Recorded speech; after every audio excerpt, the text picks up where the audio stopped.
this book does is it goes through body alarm reaction from a scientific standpoint. So much of what we've been teaching for years we knew to be true, but it was difficult to come along and show science to back up why it was true, right? We knew it worked well. It was all experiential from the aspect of we do it, we get results every single time. What I wanted to do with this... Let me hold it for you. Oh, thank you. Go ahead. What I wanted to do with the book was... That's pretty good.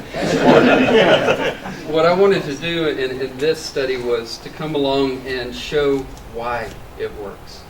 You know, so much of our background is in Chinese medicine, traditional PCM, explaining the techniques. What I wanted to do was be able to speak another language, a more modern language as well, to give it modern medical knowledge as to why this stuff works, why it works the way it does, what happens within the brain. If I understand how the brain responds to the fear or creates fear and responds to the stress, it helps me develop techniques that work with that, not against it. Okay?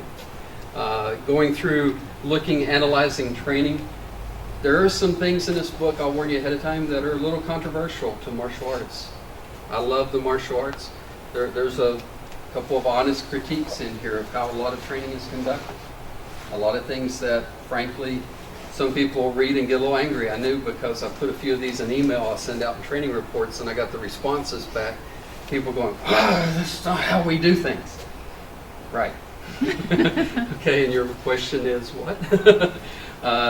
So when you look at things like this, it's important to realize that if this body alarm reaction happens every single time, if you really can't prevent it per se, then it should be part of what you do.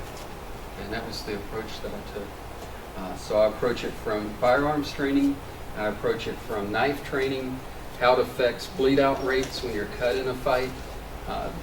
I'll be honest, I found some shocking things as far as how the body responds under body alarm reaction to being cut. Traditional knowledge of arteries being severed, how long it takes to bleed out and die from that or lose consciousness or go into shock. A lot of those numbers were put out by W.E. Fairbairn many, many years ago, and questions were raised as to were they accurate. I read one book on the subject that basically said no, he was wrong. My research came along and basically proved the numbers that he had, that it's all based on how the body reacts under body alarm reaction.